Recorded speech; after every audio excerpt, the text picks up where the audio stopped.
حبیب صاحب گفتگو آپ نے سنی نواز شریف صاحب کی، ووٹ کو عزت دو، الیکشن کبھی ملتوی نہیں ہونے دیں گے، ایک دن بھی ملتوی نہیں ہونے دیں گے. اس وقت جمہوریت کا راگ الاپنے والے اب جمہور میں جانے سے کیوں ڈر رہے ہیں؟ اس کی وجہ کہ جمہور کا کچھ موڈ بدلا سا دکھائی دیتا ہے. آپ جانتی ہیں کہ بہت سارے سرویز آئے ہیں، گیلپ نے بھی کیے ہیں اور بھی مختلف اداروں نے کیے ہیں، اور یہ فقیر بھی ظاہر ہے عوام میں جاتا رہتا ہے، لوگوں سے ملتا رہتا ہے اور سرویز بھی کرتا رہتا ہے. اور اس سلسلے میں میں آپ کو بتاؤں کہ مجھے اس کا سراغ جو ہے وہ مل گیا ہے کہ آخر یہ جو آج کی ایکسرسائز ہے وہ کیوں ہوئی ہے. کھرا مل گیا. وہ کھرا میں آپ کو کہاں ملتا ہوں. پہلا کھرا مجھے ملا ہے، وہ جو ملا ہے وہ ہے PP 154 لاہور میں. اچھا. یہ وہ حلقہ ہے جہاں جناب سعد رفیق صاحب کے برادر خرد جناب سلمان رفیق صاحب جو ہے وہ منتخب ہوتے ہیں، اور وہاں پہ ان کی مقبولیت کا وہاں پہ PTI اس وقت 43% پہ ہے، اور مسلم لیگ نون جو ہے وہ وہاں پہ 28% پہ ہے. اور یہ سیٹ جو ہے آپ جانتی ہے کہ یہ انہوں نے جیت رکھی ہے. تو لہٰذا پہلا سراغ تو یہاں ملتا ہے. اس کے بعد دوسرا بھی سراغ ملتا ہے. دوسری وجہ بھی میں بتاتا ہوں. PP 173 لاہور یہ وہ حلقہ ہے جو جہاں سے جناب نواز شریف صاحب خود بھی الیکشن لڑتے رہے ہیں. محترمہ کلثوم نواز مرحومہ نے بھی وہاں سے الیکشن لڑا، اور مریم نواز صاحبہ نے بھی اس حلقے کے نیچے جو صوبائی سیٹ ہے وہاں سے الیکشن لڑنا، اور وہ ہے PP 173. وہاں پہ حالت یہ ہو چکی ہے کہ پاکستان تحریک انصاف 39% سے آگے نکلی ہوئی ہے اور مسلم لیگ نون 27% پہ ہے. یعنی اگر یہاں پر بھی الیکشن ہوگا تو مسلم لیگ نون کو بہت ہی مصائب کا اور مشکلات کا سامنا کرنا پڑے گا.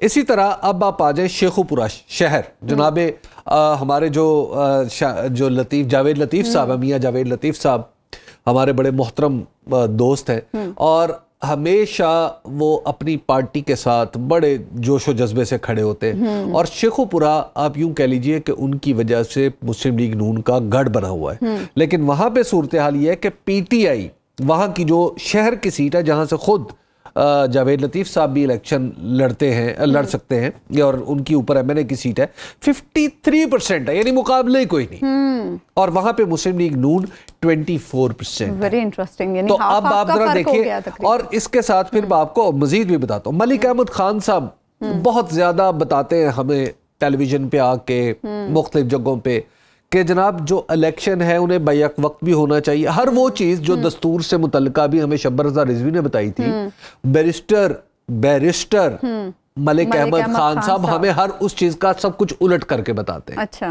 ٹھیک ہے نا.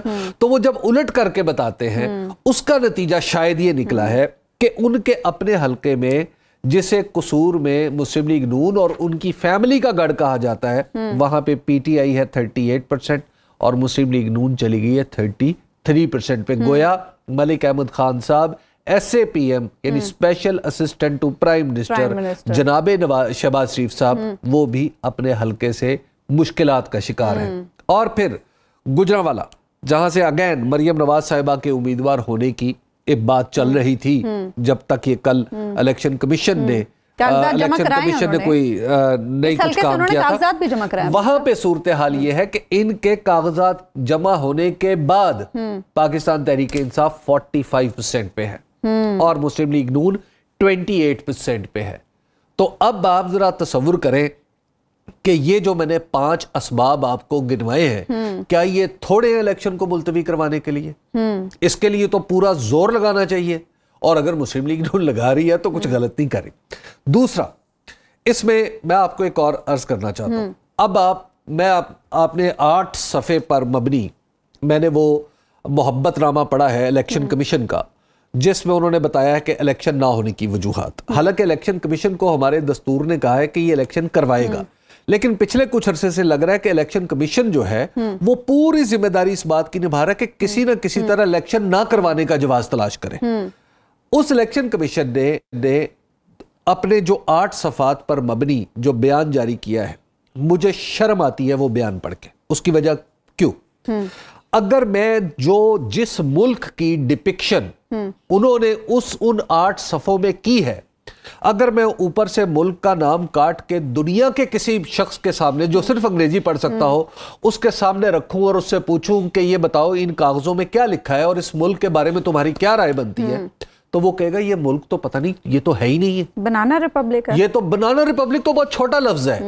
خدا نخواستہ خاکم بدہن اللہ تعالیٰ میرے ملک کی حفاظت کرے.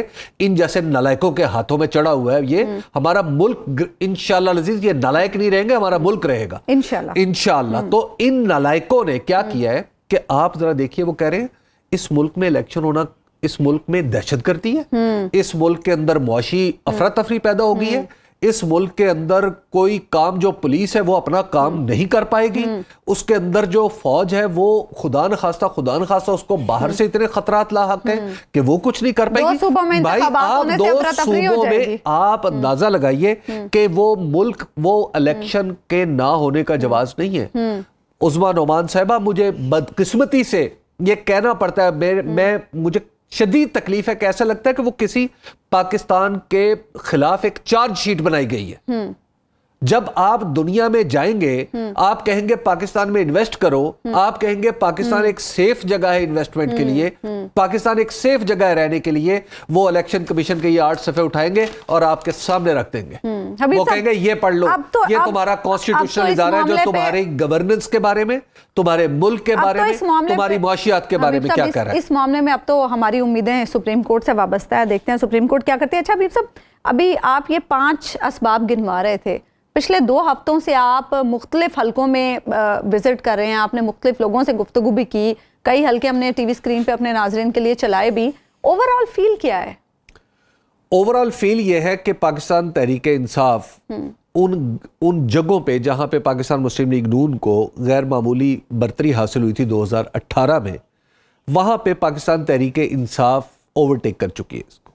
یعنی کہیں بہت بڑے مارجن سے، کہیں کم مارجن سے.